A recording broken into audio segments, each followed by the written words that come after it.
Hi, it's Sarah with House Copper. Today we are going to do a skillet build, like a copper skillet. I received these pieces from a customer, and we worked together with a blacksmith that I've worked with many times in the past to build wrought iron handles. And I just want to show kind of how some of these pieces go together if like you have a handle that you want to attach to a body, and kind of the tweaking that goes into making sure that the handle fits the radius of the body. So there's a little bit of tweaking, and because it's wrought iron, or if you're using softer like copper or bronze or brass that is malleable enough to do this without splintering off, kind of the tweaking that goes into fitting this. It's very similar to how to build an egg spoon, which I did a few years ago, but this is on a bigger piece, which means it's a little bit of different stability on the body to make sure that the rivets are on tight enough. But anyway, so without further ado, and also it includes tinning of a piece, which a bigger piece, which is always fun to watch. But anyway, okay, without further ado, here we go. We're gonna build a custom skillet. Here are the handles that are wrought iron made by a blacksmith. Because of that, they actually rust out. I don't know if you can see how quickly they rust out a little faster. You're gonna wanna scrub that off. I'm going to do it with some steel wool before you attach it to the body. But the first thing you're gonna do is just decide kind of where you want the holes to go. Something this big for a skillet, you at least want 2, if not 3, depending on the diameter or the shank of your rivet. I have thick enough rivets that I could do 2, and that's probably what I'll do because, again, iron is pretty brittle. It has a like a shard-like carbon structure, especially if it's wrought iron. So it is, it's more liable to kind of shatter if you do too much with it. So I'm not going to test this out and force it because I have no do-overs. If I break a handle, we're done. But anyway, and I can already actually see there's a couple breaks in the wrought iron metal. So again, I know this is brittle. So depending on the metal you're working with the handle, you want to make sure that you don't, the drilling, the riveting, and the tinning process can actually make brittle handles break if they are not machinable enough. So keep that in mind when you are working with your handles. Okay, so what I'm going to do next, not only clean this up very briefly, and you'll see me do that, but also is to puncture slightly, like indent where I want to put my rivets and drill them out. And I'm only doing the interior where it's going to be against the body of the copper at this point. I'm not going to worry about the rest of the handle. We'll get there later. There you go. And I might do a little bit on this side because it's kind of bad. Now, if you don't have a mushroom stake, I am trying to get my son to print these stakes with carbon fiber from his 3D printer, but I have no idea how they'll hold up in actual use. But you actually are going to go to the inside for your puncture because going to the outside is actually not as easy to be done for the drill press.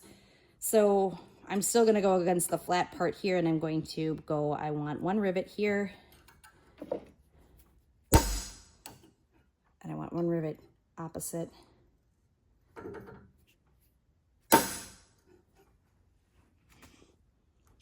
you can see where I'm going to be drilling.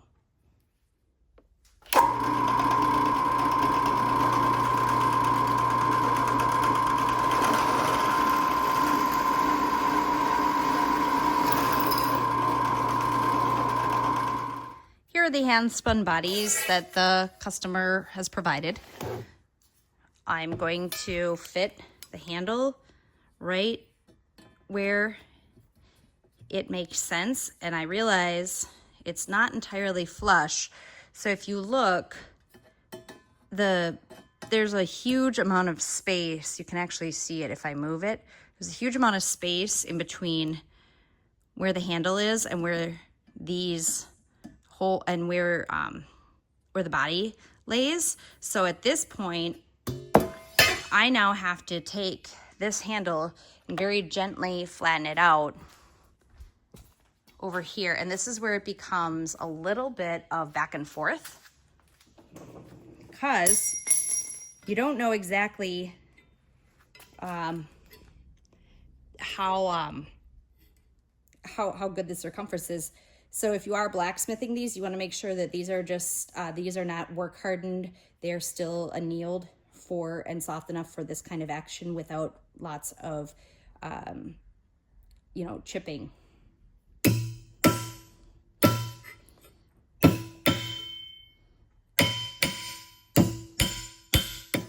That's better. So now if you can see, and even if I go a little bit lower, we're still a little bit tighter. And actually, if I go right there, we're tighter. There's not as much space. But anyway, I'm gonna go back and forth a few times. I'm not gonna make you watch, but that's what I'm doing, what you just saw.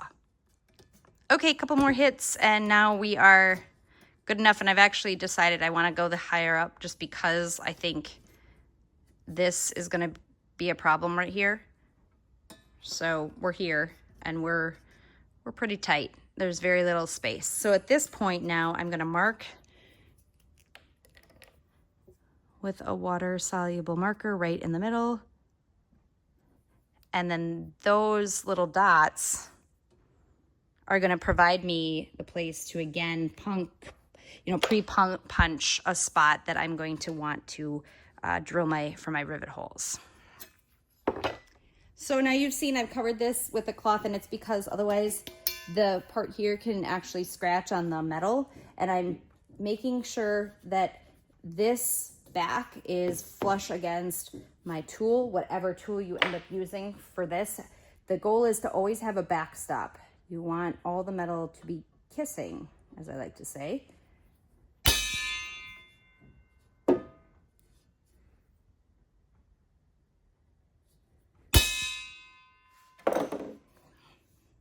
And now everything is prepped to be drilled again.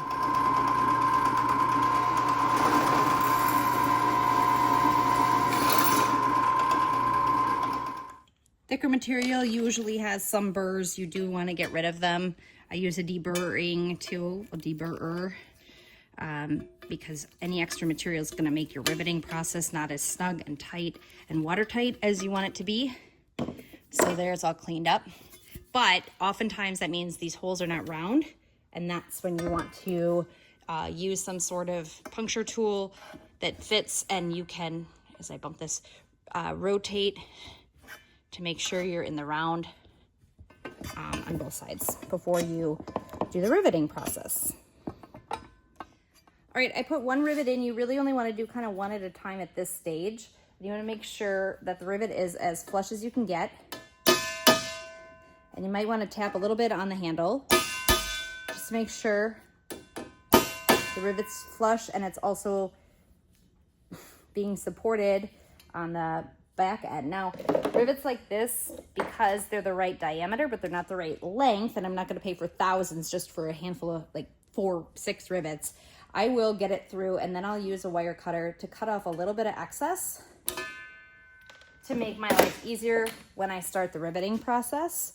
And first, I'm just going to get the rivet so so it mushrooms and it can't fall out when I put the other rivet in. That's it. It's not actually set. It allows me to check on the back end, but now I can line up the other rivet and push it through. And if it doesn't go through like that time, you make sure that the rivet is supported and hammer on the handle itself to get it all the way through.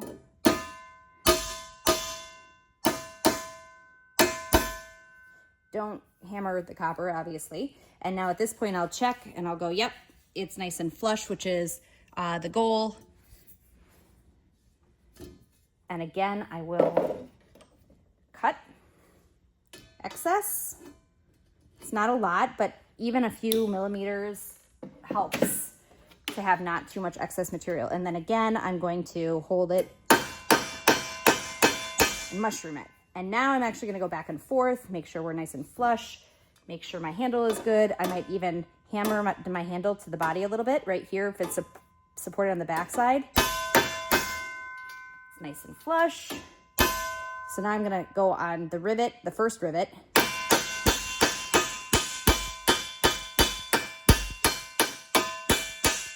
And if you notice, I'm kind of going in a circular pattern, and that's to create a very specific look to that rivet so it looks vintage.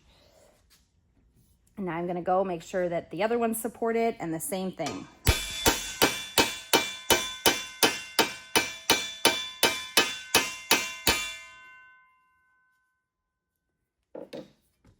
And again, it's got kind of that, I went kind of in a circular pattern to create that look, and then obviously it's nice and flush on the inside, and that's what we want. And now we actually can go forth and tin this piece. I've coated the outside, as I always do, with a little bit of drywall mud, which is what I use, and that's what protects the bottom. I have the inside prepped as well. And I'm gonna add liquid flux.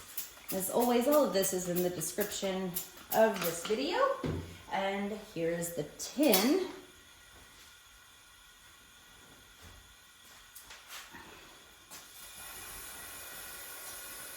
I sometimes spray my housing insulation.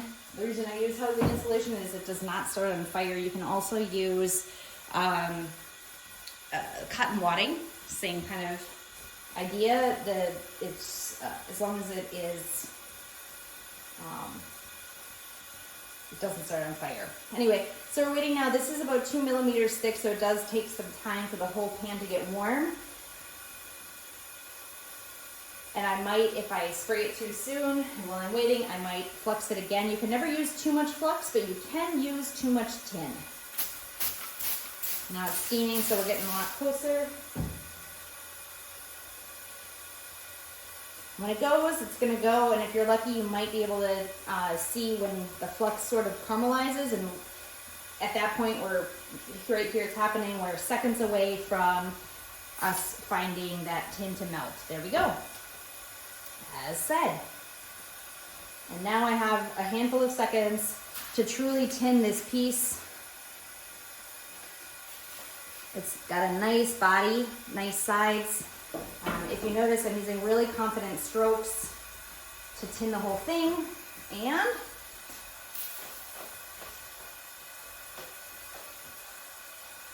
it's done. Okay, so you saw me tin this. I actually just did a quick polish on the buffing wheel, and I'll probably do a hand polish one more time just to get it extra shiny. But as you can see, it's tinned, it's formed, it's nice and sturdy. That handle should hold out. But anyway, hopefully this is helpful for you for larger pieces besides egg spoons. It's kind of the same process if you look at that video and then this video. Hopefully, you know, if you have any other questions, let me know. Otherwise, pick up copper, iron, and clay. Please subscribe, share. Find me on Facebook at House Copper, or on Instagram at The House Copper, since I was hacked. So now I'm The House Copper, not just House Copper. And thank you so much for watching. I look forward to seeing you in the coming months, and I look forward to hearing any questions, comments, or ideas from this video. Take care.